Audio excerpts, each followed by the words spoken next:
Hello friends, this video is created by Siddharth Upadhyay, founder and creator of PrepWings.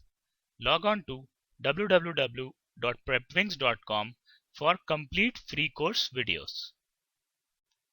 Okay, in this video we'll talk about normal distribution.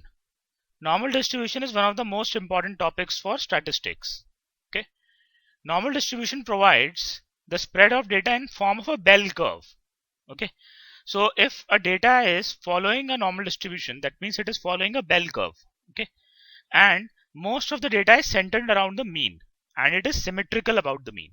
Okay, a sample normal distribution curve is shown here. Okay, so if you can see, this is in form of the bell, so that is why it's called as a bell curve. Okay, now the spread of the data is explained here. For the bell curve, you have to remember these percentages. So m here means mean or median. Okay, so m is both mean and median. So for if a set of data is following normal distribution, for that data mean and median is same. Okay, s is standard deviation for the set of data. Okay, so if you look at it, from m to m plus s, which is from mean to mean plus standard deviation, 34% of data lies. Similarly, from m to m minus s, 34% of the data will lie.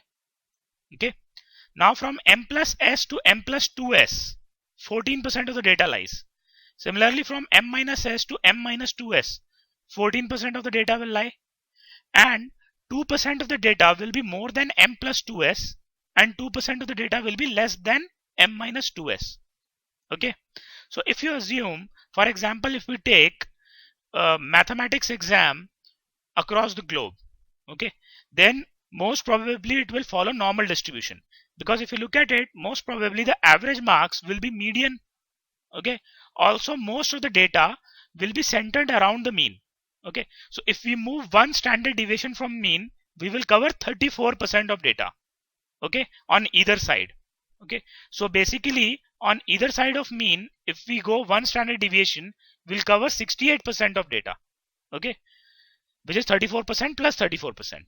Okay, similarly as we go along, so if we move away from mean, so if we go from m to m plus 2s, okay, so any person scoring more than 2 standard deviation, there will be very less people scoring very high marks. Okay, so m plus 2s only has 2% of people going beyond m plus 2s. Similarly, there will be very less number of people who will score extremely bad.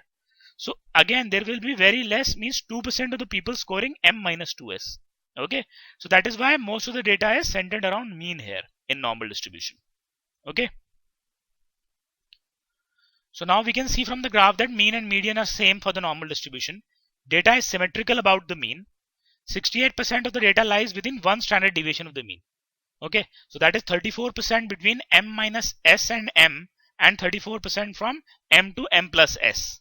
Okay, then 14% of the data lies between one standard deviation and second standard deviation. Okay, that is m plus s and m plus 2s.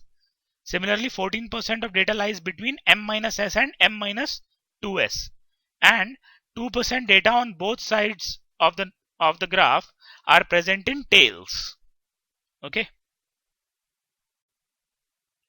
so we look at a question here.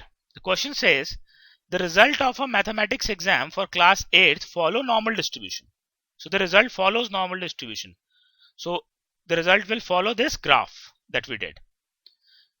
The average marks of the class is 70 and the standard deviation is 10.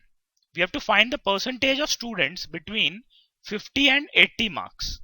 Okay, so now here we know the mean is given to us as 70 and standard deviation is 10. So m minus 2s will be 50. 70 minus 2 into 10, which is 50 then, and m plus s is 80. So we need to find the percentage of students between m minus 2s and m plus s for a normal distribution. So if we see the normal distribution here, m is 70 and m minus 2s is 50. Okay, and m plus s is 80. So percentage of student between 50 and 80 will then be from 50, if we move towards 80. Okay, in terms of marks, we will first cover 14% of students, then we'll cover 34% of student, and then again 34% of student to reach 80. So between 50 and 80, 14% plus 34% plus 34%, which is equal to 82% of the students will lie. Okay, so percentage of students between 50 and 80 for this exam will be 82%. Okay, so that is how we solve normal distribution questions. Okay, thanks a lot for watching this video.